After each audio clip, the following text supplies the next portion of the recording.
دشمن کو کھلے گا نا. عقد کرنا ایام اعزاء میں حرام نہیں ہے، جائز ہے.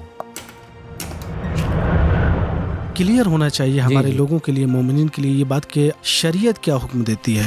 حرام ہے آپ کے لیے، لیکن اگر شیعہ نے حیدر کرار سوال یہ کرے، آپ کو اختیار دیا گیا ہے، ایک طرف ایام اعزاء اور ایک طرف آپ خوشی، آپ کی انسانیت کے ناطے آپ کو اختیار دیا گیا ہے. ہو سکتا ہے کہ حالات کی وجہ سے ہم شادی کینسل نہ کر سکیں، حرمت کو پامال مت کیجیے. اور روایتوں کی بھرمار ہے، اگر آپ دیکھنا چاہیں عقلی طور پر تو فیصلہ کر دیا، شرعی بتائیے ہمیں مسئلہ کیا ہے. اعوذ باللہ من الشیطان اللعین الرجیم، بسم اللہ الرحمن الرحیم. مولانا صاحب السلام علیکم. وعلیکم السلام ورحمۃ اللہ وبرکاتہ. پروگرام یوتھ وائب میں آپ کا خیر مقدم ہے. قبل اس کے کہ مولانا صاحب ہم پروگرام کو شروع کریں، تھوڑا سا ہمارے ناظرین کو جو ہے اپنا تعارف دے دیں. جی، میں سید محمد عباس رضوی، ہندوستان سے میرا تعلق ہے اور ہمارا تعلیمی سلسلہ جو ہے وہ حوزہ علمیہ قم سے رہا ہے. تو چلتے ہیں اپنے پہلے سوال کی جانب. ماہ محرم اور ماہ سفر، خصوصاً 10 محرم کو جو ہے شرعاً شادی کرنا، نکاح کرنا، عقد کرنا، شرعاً اس میں کیا قباحت ہے؟ اعوذ باللہ من الشیطان اللعین الرجیم، بسم اللہ الرحمن الرحیم وبہ نستعین.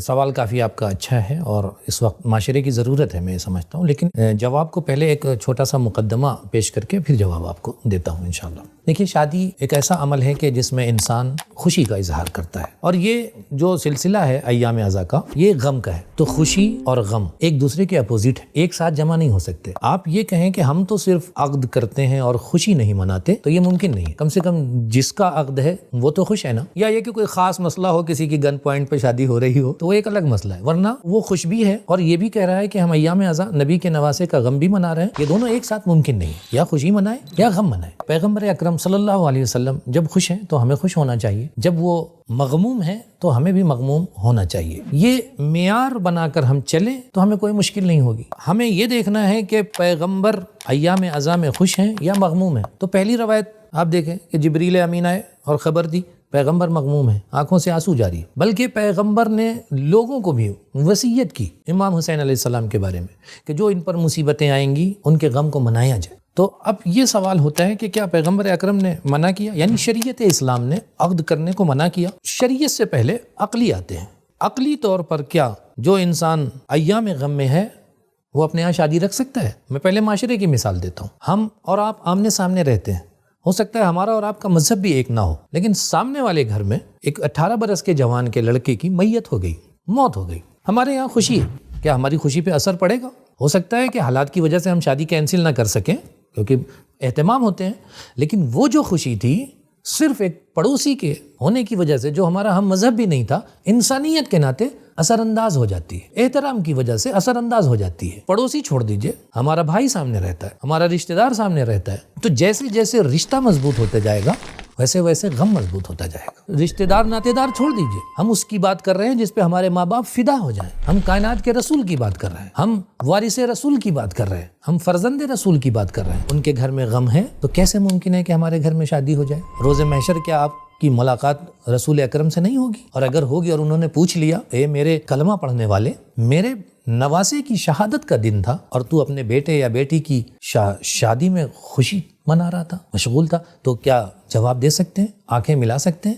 پیغمبر کے سامنے کھڑے ہو سکتے ہیں؟ یہ تو ایک عقلی بات ہے کہ انسان نہیں کر سکتا. جس گھر میں شادی ہے اسی گھر میں موت ہو جائے تو حالات بدل جاتے ہیں. یہ صرف عزیز و اقارب کی بات ہے، اور نہ یہ کہ وہ کہ جس نے انسانیت اور بشریت پر احسان کیا ہو. بلکہ ہم تو عقلی طور پر یہ کہتے ہیں کہ اللہ نے ہمیں 12 مہینے دیے ہیں نا. وہی اللہ یہ کہتا ہے، آپ حدیث کے سامنے مراجعہ کیجئے، انی ما خلقت السماء مبنیہ ولا ارضا مدھیہ. ہم نے زمین آسمان کائنات یہ خلق کی ہے اہل بیت کے صدقے میں. جن اہل بیت کے صدقے میں اللہ نے ہمیں 12 مہینے دیے، کیا ان اہل بیت کو ہم 2 مہینے نہیں دے سکتے کہ ہم آپ کے غم میں شریک ہیں؟ اس کے بعد تو 10 مہینے بچے ہیں نا ہمارے پاس. تو ہمیں عقلی طور پر، اخلاقی طور پر، انسان ہونے کے ناطے، بشر ہونے کے ناطے، رسول خدا کی وجہ سے جن کا ہم کلمہ پڑھتے ہیں، جن کے نام پر ہم جیتے ہیں، مرتے ہیں، اگر بات آ جائے تو ہم کہتے ہیں کہ رسول کے نام پہ اپنی جان دے دیں گے. جان مت دیجیے، رسول کے نام پہ یہ غم منا لیجیے جو رسول کو محبوب ہے. یہ غم خود منانا چاہتے تھے رسول، تو آئیے اتنا تو کر لیجیے کم سے کم رسول کے نام پر. یہ عقلی طریقہ ہو گیا جو ہم ایک نفسیاتی طور پر کہہ سکتے ہیں کہ اس بات کو کرنا چاہیے.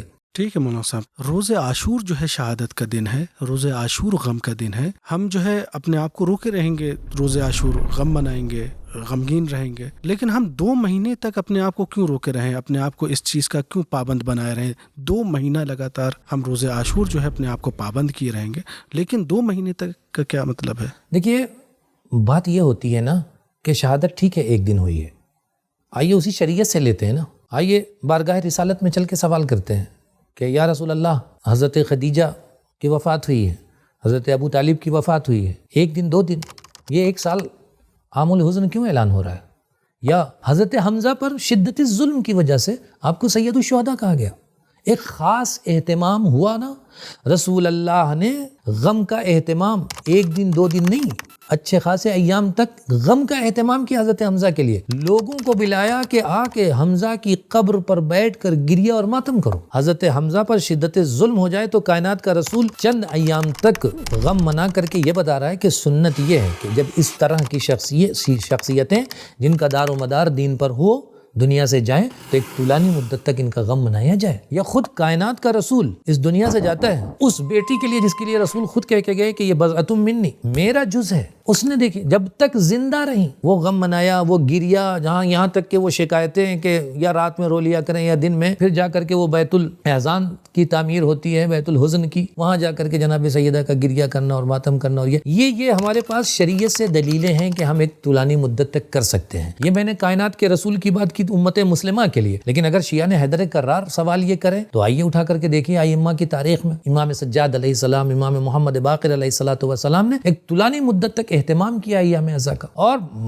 روایتوں کی بھرمار ہے اگر آپ دیکھنا چاہیں۔ امام رضا علیہ السلام ابن شبیب سے کہتے ہیں، ابن شبیب تم چاہتے ہو کہ جنت میں تمہیں خوشی ہوگی اس بات پر کہ جنت میں تمہارا مقام ہمارے برابر ہو؟ کہ مولا کہا ہمارے غم میں مغموم رہا کرو، ہماری خوشی میں خوش رہا کرو۔ امام صادق علیہ السلام ہیں، بلا کے لوگوں کو عزائے امام حسین کا اہتمام کرتے ہیں، روایتیں بھری پڑی ہوئی ہیں۔ تو ہمیں اگر رسول سے سیرت لینی ہے تو وہاں سے بھی لے سکتے ہیں، ائمہ سے سیرت لینی ہے تو وہاں سے بھی لے سکتے ہیں کہ جب دین کی اہم شخصیت اس دنیا سے جاتی ہے تو ہم اس کا طولانی مدت تک ایک اہتمام کرتے ہیں اور غم مناتے ہیں۔ 2 مہینے کے بچے کا انتقال ہو تو غم الگ ہوتا ہے، 18 برس کے جوان کا انتقال ہو تو غم الگ ہوتا ہے، جو گھر کا وارث ہے، سرپرست ہے، اگر وہ دنیا سے اٹھ جائے تو غم کے حالات بدلتے رہتے شخصیت کے اعتبار سے۔ اور جب ہم سید الشہداء کی بات کریں گے تو کائنات میں ان سے بڑا اگر دیکھا جائے دین کی خدمت کرنے والا، دین کو آگے بڑھانے والا، دین کے نبی کی سیرت کو زندہ کرنے والا، حیات جاوید عطا کرنے والا، ان سے بڑا کوئی نہیں ہے۔ تو ان کا غم تو ہمارا فریضہ ہے کہ ہم زیادہ سے زیادہ منائیں۔ یہ آپ نے کہا کہ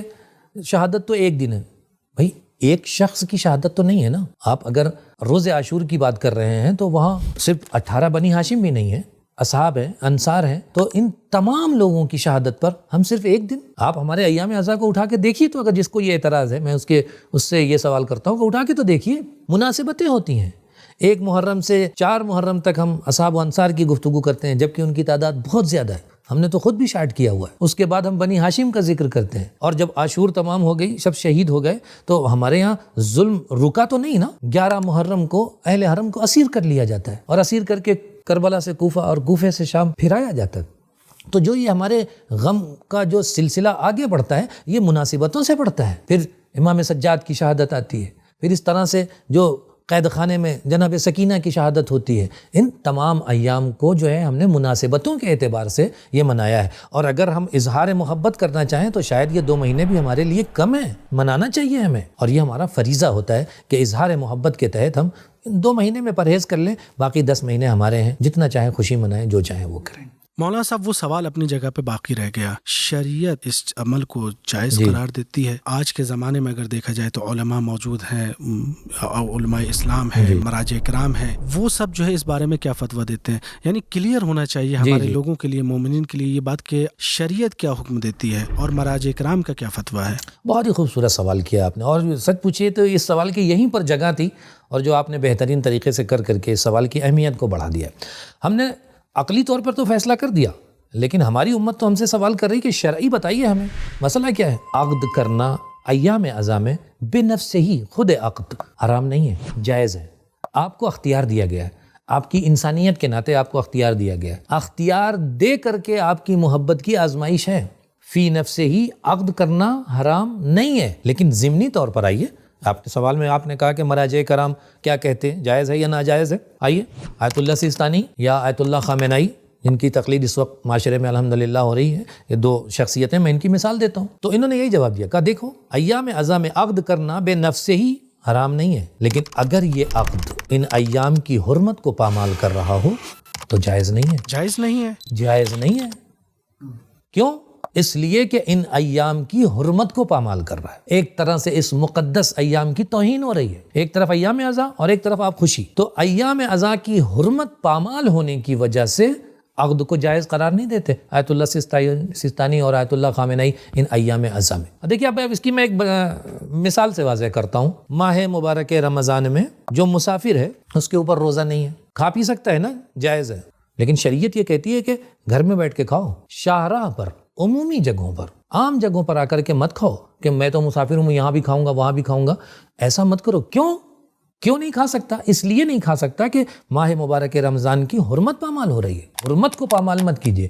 جس طرح یہاں پر جائز نہیں ہے، اسی طرح سے ہمارے مراجع کرام یہ فرماتے ہیں کہ یہ ایام اعضاء ہیں، مومنین عمومی طور پر مغموم ہیں، غم منا رہے ہیں اہل بیت اطہار کا۔ کربلا کا واقعہ اور حادثہ معمولی نہیں ہے، بھرا گھر اجڑ گیا ہے اہل بیت کا، مومنین مغموم ہیں، تو لہٰذا آپ کو پرہیز کرنا ہے، حرام ہے آپ کے لیے۔ اور دیکھیے اس لیے یہ غم کی اہمیت بھی جو ہے نا ہمارے یہاں بہت زیادہ ہے۔ کیوں؟ یہ کہ دنیا یہ کہتی ہے ہم غم مناتے ہیں، جبکہ کربلا ہماری درسگاہ ہے، اور ہم یہ بھی دیکھتے ہیں نا کہ جن لوگوں کا اعتراض ہے ہم پر کہ اتنا لمبا غم کیوں مناتے ہیں، وہ یہی دیکھتے ہیں کہ اس درسگاہ کے ذریعے سے ہماری تربیت ہوتی، وہ یہ دیکھتے ہیں کہ ہمارے اندر وہ انقلاب حسینی زندہ ہو جاتا ہے، حسین ابن علی کے ایام میں غم منانے میں ہم ظالم کا گریبان پکڑنے کے لیے کھڑے ہو جاتے ہیں، محرم کے بیانات شروع کر کے اپنے دین کو قوی مضبوط، اپنے ارادوں کو کربلا کے ذریعے سے کرنے لگتے ہیں۔ تو دشمن کو یہ ساری چیزیں کھلتی ہیں کہ سال بھر ہم نے ان کو بگاڑا تھا، لیکن ان کا 2 مہینہ ایام اعضاء آیا، یہ پھر اسی راستے پر آ گئے جس راستے پر حسین لانا چاہتے تھے، یہ اسی راستے پہ آ گئے جس راستے پہ کائنات کا رسول لانا چاہتا تھا۔ تو دشمن کو کھلے گا نا، پریشان ہوگا نا، تو پریشان ہو کر کے پھر وہ کہ کیوں اتنا لمبا اور کیوں اتنا زیادہ، اور یہ سوالات ہوں گے، اس لیے کہ یہ ایام اعضاء ہمارے لیے حسین کی درسگاہ ہے کربلا، اور آج بھی اسی درسگاہ کے تحت ہم مجلسیں اپنے گھروں میں، امام بارگاہوں میں کرتے ہیں، اور وہاں سے حسین کے مشن کو آگے بڑھانے کی گفتگو کرتے ہیں، دین محمد کو مضبوط کرنے کی بات کرتے ہیں جو دشمن کو ناگوار گزرتی ہے، اور ان ایام پہ اعتراضات کرتے ہیں۔ بہت بہت شکریہ مولانا صاحب، آپ کی اس گفتگو کے ذریعے سے بہت سارے ڈاؤٹس کلیئر ہوئے ہیں، اور امید کرتے ہیں کہ مومنین کے لیے بھی انشاءاللہ یہ ڈاؤٹس جو ہے کلیئر ہوئے ہوں گے، بہت سارے پوائنٹس جو ہے کلیئر ہوئے ہوں گے، اور انشاءاللہ ہم دوبارہ سے آپ کو زحمت دیں گے کسی دوسرے نئے ٹاپک کے ساتھ۔ تب تک کے لیے خدا حافظ۔ شکریہ، جزاک اللہ کہ آپ نے اس پروگرام کا اہتمام کیا۔